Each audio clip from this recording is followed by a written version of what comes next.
എല്ലാവർക്കും നമസ്കാരം. 2026 അവിട്ടം നക്ഷത്രത്തിൽ ജനിച്ചവർക്ക് എന്തൊക്കെ ഗുണദോഷ ഫലങ്ങളാണ് ഉണ്ടാകുന്നത് എന്നതിനെ പറ്റിയാണ് ഈ വീഡിയോയിലൂടെ പറയുന്നത്. അവിട്ടം നക്ഷത്രത്തിൽ ജനിച്ചവർ കർമ്മ കുശലതയിലും ബുദ്ധി സാമർഥ്യത്തിലും മുൻപന്തിയിലൊക്കെ നിൽക്കുന്നവരാണ്. അല്പം പോലും അഹംഭാവമില്ലാത്ത ഈ നാളുകാർ ചില സന്ദർഭങ്ങളിൽ പ്രതികാര ബുദ്ധിയും കലഹ സ്വഭാവവും ഒക്കെ പ്രദർശിപ്പിക്കുന്നവരുമാണ്. എളുപ്പത്തിൽ സുഹൃത്തുക്കളെയൊക്കെ സമ്പാദിക്കാൻ കഴിവുള്ളവരാണ് ഈ നാളുകാർ.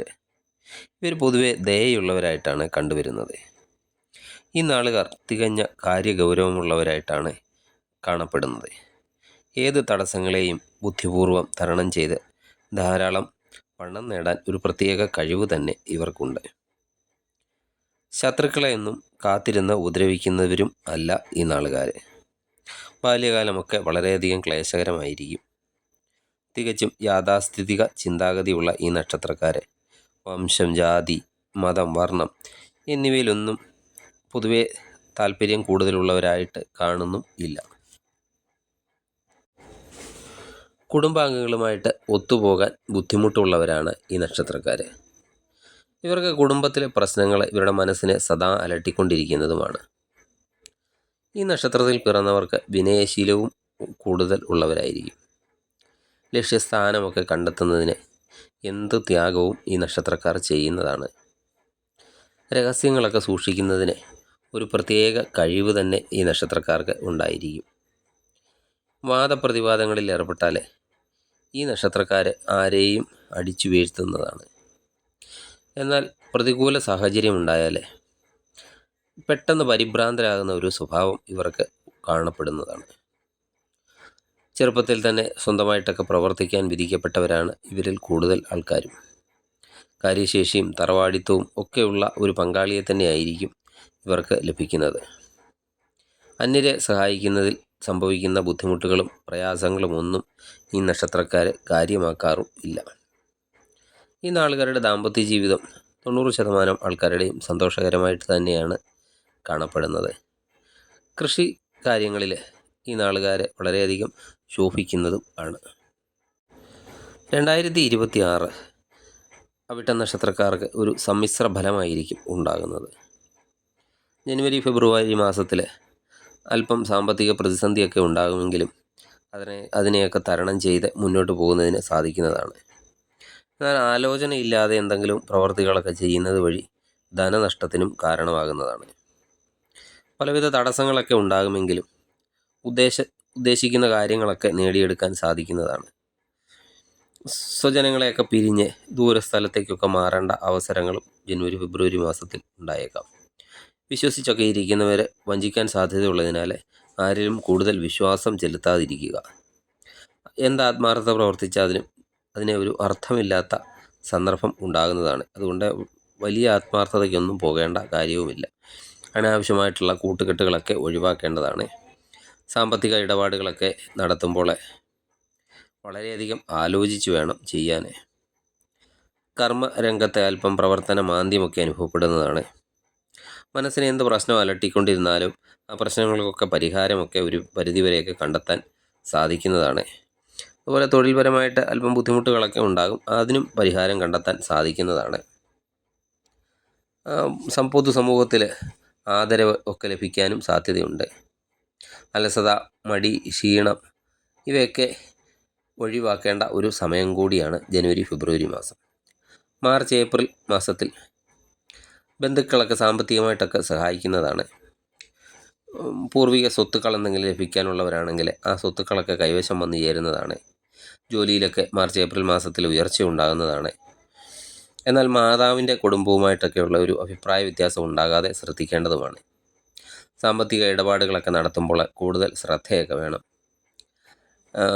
അതുപോലെ എല്ലാവരെയും പെട്ടെന്ന് കണ്ണുമടച്ച് വിശ്വസിക്കുകയും ചെയ്യരുത്. വ്യാപാരമൊക്കെ ചെയ്യുന്നവരാണെങ്കിൽ അവരും അല്പം ശ്രദ്ധിക്കണം. കാലം അത്ര ഒരു അനുകൂലമല്ല. പൗരുഷമായ സംഭാഷണമൊക്കെ ഒഴിവാക്കേണ്ടതാണ്. പൗരുഷമായ സംഭാഷണം മൂലം ചിലപ്പോൾ ഉത്തമ സുഹൃത്തുക്കളിൽ പലരും നഷ്ടപ്പെടാൻ സാധ്യതയുണ്ട്. അതുപോലെ ചിലവിൻ്റെ കാര്യത്തിലും അല്പം ശ്രദ്ധിക്കണം. സുഖഭോഗങ്ങൾക്കൊക്കെ വേണ്ടിയുള്ള ചിലവുകൾ സാമ്പത്തിക നഷ്ടത്തിനൊക്കെ സാധ്യത കാണിക്കുന്നുണ്ട്. ആരോഗ്യകാര്യത്തിലും അല്പം ശ്രദ്ധ വേണം. തൊഴിൽപരമായിട്ട് എന്തെങ്കിലും അനിശ്ചിതത്വമൊക്കെ ഉണ്ടായിരുന്നവരാണെങ്കിൽ ആ അനിശ്ചിതത്വമൊക്കെ മാറിക്കിട്ടുന്നതാണ്. യാത്രകൾ കൂടുതൽ ചെയ്യേണ്ടതായി വരുന്നതാണ് മാർച്ച് ഏപ്രിൽ മാസത്തിൽ. മെയ് ജൂൺ മാസമൊക്കെ ആകുമ്പോഴേക്കും ഈശ്വരാനുഗ്രഹമൊക്കെ കൂടുതലായി ലഭിക്കുന്നതാണ്. സന്താനങ്ങളുടെ കാര്യത്തിൽ അല്പം കൂടുതൽ ശ്രദ്ധയൊക്കെ കൊടുക്കേണ്ട സമയമാണ്. ക്രയവിക്രയങ്ങളിലൊക്കെ വിജയം ഉണ്ടാകുന്നതാണ്. കർഷകർക്ക് വളരെയധികം ഗുണകരമായ സമയമാണ്. നാൽക്കാലികളിൽ നിന്നൊക്കെ ലാഭം പ്രതീക്ഷിക്കാം. ഈശ്വരചിന്തയൊക്കെ വർദ്ധിക്കുന്നതാണ്. എന്ത് കാര്യങ്ങൾക്കും ഒരു നേട്ടം തന്നെ ഉണ്ടാകാൻ സാധ്യതയുള്ള സമയമാണ്. കോടതി കേസുകളൊക്കെ ഉള്ളവരാണെങ്കിൽ ഈ സമയത്ത് ആ കോടതി കേസുകളിൽ അനുകൂലമായ വിധിയൊക്കെ ഉണ്ടാകുന്നതാണ്.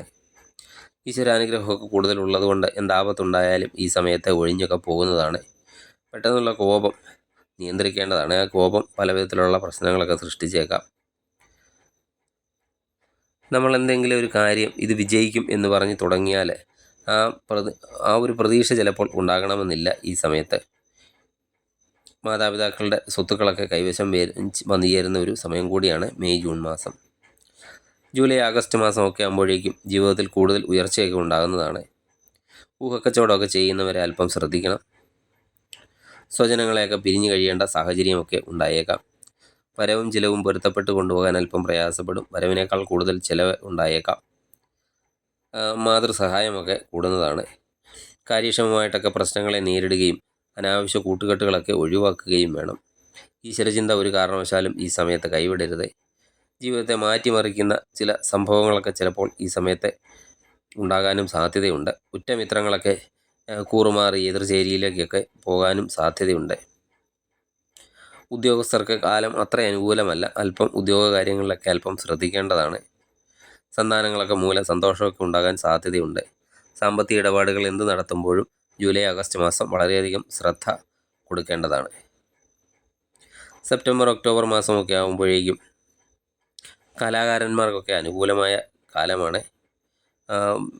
സന്താനങ്ങളുടെയൊക്കെ ഭാവി കാര്യത്തിന് വേണ്ടി കൂടുതൽ ശ്രദ്ധയൊക്കെ കൊടുക്കുന്ന ഒരു സമയമാണ് സെപ്റ്റംബർ ഒക്ടോബർ മാസം. സാമ്പത്തിക കാര്യത്തിലുണ്ടായിരുന്ന ബുദ്ധിമുട്ടുകളൊക്കെ മാറിക്കിട്ടുന്നതാണ്. ദാമ്പത്യപരമായിട്ടൊക്കെ എന്തെങ്കിലും പ്രശ്നമൊക്കെ ഉള്ളവരാണെങ്കിൽ ഈ സമയത്ത് ദാമ്പത്യപരമായ പ്രശ്നങ്ങളൊക്കെ പരിഹരിച്ച് കിട്ടുന്നതാണ്. പുതിയ വാഹനമൊക്കെ വാങ്ങാൻ ആഗ്രഹിക്കുന്നവരാണെങ്കിൽ വാഹന യോഗത്തിനൊക്കെയുള്ള സാധ്യതയുണ്ട്. മുടങ്ങിക്കിടന്ന കാര്യങ്ങളൊക്കെ പൂർത്തീകരിക്കാൻ സാധിക്കുന്നതാണ്.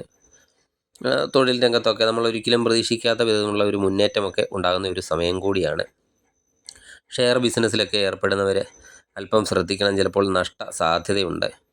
ഉന്നത വ്യക്തികളുമായിട്ടൊക്കെയുള്ള ഒരു ബന്ധം സ്ഥാപിക്കാൻ സാധിക്കുന്നതാണ്. ഇപ്പോൾ താമസിക്കുന്ന വീട്ടിൽ നിന്ന് ചിലപ്പോൾ എന്തെങ്കിലും കാരണത്താൽ മാറി താമസിക്കേണ്ടതായ ഒരു അവസ്ഥയൊക്കെ ഉണ്ടായേക്കാം. മേലുദ്യോഗസ്ഥരുടെ പ്രീതിക്കൊക്കെ പാത്രമായേക്കാം. കർമ്മരംഗത്ത് ഉയർച്ചയും ധനലാഭവും ഒക്കെ ഉണ്ടാകുന്നതാണ്. കുടുംബത്തെ സ്വസ്ഥതയും സമാധാനവും ഒക്കെ വർദ്ധിക്കുന്ന ഒരു സമയം കൂടിയാണ്. ക്രയവിക്രയങ്ങളൊക്കെ ചെയ്യുമ്പോൾ വിജയവും ഉണ്ടാകുന്ന സമയമാണ്.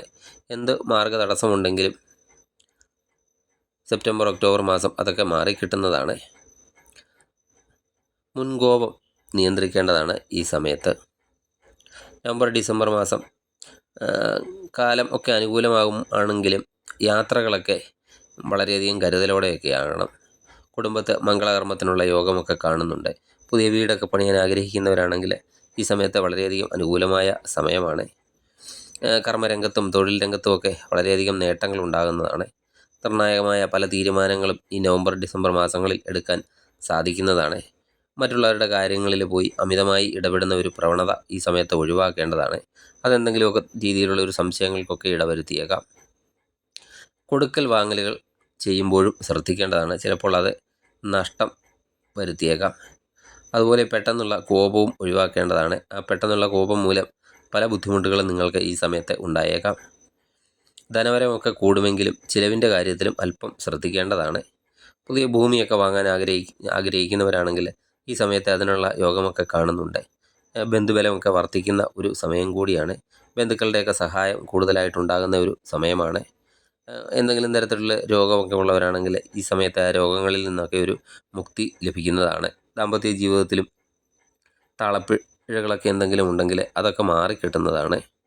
പുണ്യകർമ്മങ്ങളൊക്കെ ചെയ്യുക, പുണ്യസ്ഥലങ്ങളൊക്കെ സന്ദർശിക്കുക, അതുപോലെ ശിവ ഭഗവത്പ്രീതി നേടുക, ശിവക്ഷേത്ര ദർശനമൊക്കെ നടത്തുകയും ചെയ്താൽ 2025 നിങ്ങൾക്ക് വളരെയധികം ഗുണകരമായ ഒരു വർഷമായി 2026 നിങ്ങൾക്ക് വളരെയധികം ഗുണകരമായ ഒരു വർഷമായിരിക്കും. ഈ 2026 എന്തുകൊണ്ടും നിങ്ങൾക്ക് വളരെയധികം ഗുണകരമാകട്ടെ എന്ന് പ്രാർത്ഥിച്ചുകൊണ്ട് നിർത്തുന്നു. നിങ്ങൾക്ക് ഈ വീഡിയോ ഇഷ്ടമായാൽ ലൈക്ക് ചെയ്യുക. സബ്സ്ക്രൈബ് ചെയ്യാതെ വീഡിയോ കാണുന്നവരാണെങ്കിൽ ദയവായി സബ്സ്ക്രൈബ് ചെയ്ത് കാണുക. മറ്റൊരു വീഡിയോയുമായി വീണ്ടും കാണാം. നന്ദി, നമസ്കാരം.